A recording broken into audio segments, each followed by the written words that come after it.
The Church by Brett Ellis. I'm not a man of the cloth. 3 Hail Marys at a perceived indiscretion are not for me, and neither is admitting my sins in the confessional, although I believe in live and let live, and more power to your elbow if you are one of the flock. I live in a Catholic household and admire the ethos, sense of community and devotion to God practiced to varying degree by those around me. Alas, football remains my God and stadium my places of worship. Cheering on sub-intellectual young men with bank balances that put some nations' GDP figures to shame is no more ludicrous to my mind than devoting one's life to a man who could allegedly walk on water and turn it into wine. If only timing had been different, David Blaine could have been the Messiah and would be nailed on favourite to receive the International Bartender of the Year award. I admire the Church and what it stands for, but am a firm believer that it is missing a trick or 5. Now suffering the consequences of seemingly terminal decline through falling bums on seats, the need to adapt or die has never been more relevant. If the Church were a band, it would be said it was in desperate need of a new album, as, much like Heart's playlist,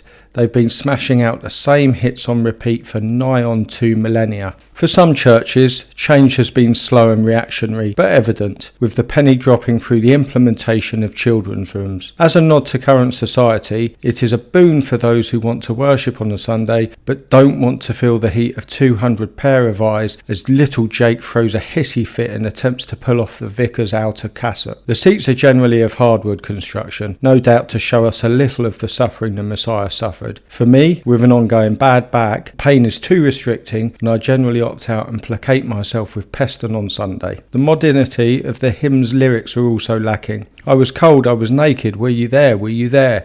Sound like the opening credits to a Nordic noir drama on Channel 4. As a kid, we went for an entire academic year convinced that Kumbaya was one of the Brazilian World Cup squad as we sang Someone's Sleeping My Lord, Kumbaya. On a serious note, I have concerns for the Church as we know it. The Church Statistics Report shows that, since 1930, as a percentage of the UK population, those attending church has dropped from 30% to 11% in 2010 and 10.3% in 2013. At the current rate, it's predicted by 2025 this will drop to 8.4%. Although not a club card carrying member, I fully buy into the ethos and sense of community the Church gives. That said, and I don't mean to trivialise, change is overdue. It should be treated like any other business or product. Big business does it well. McDonald's, with the product extension of drive-thrus and tablets on tables being a point in question. Give other USPs for the youth and families to tempt them away from tumultuous competition brought on by technology and low boredom thresholds. The proposition of sitting on a freezing cold bench in the middle of winter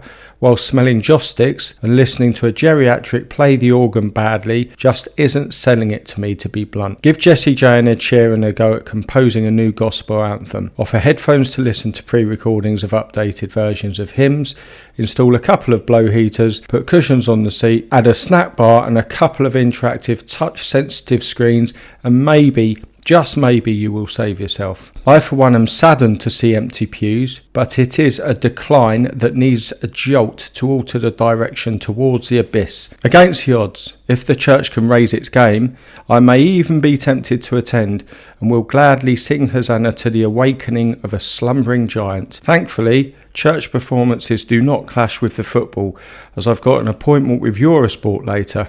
If Brazil are playing, I want to see if Kumbaya is making a rare appearance from the bench.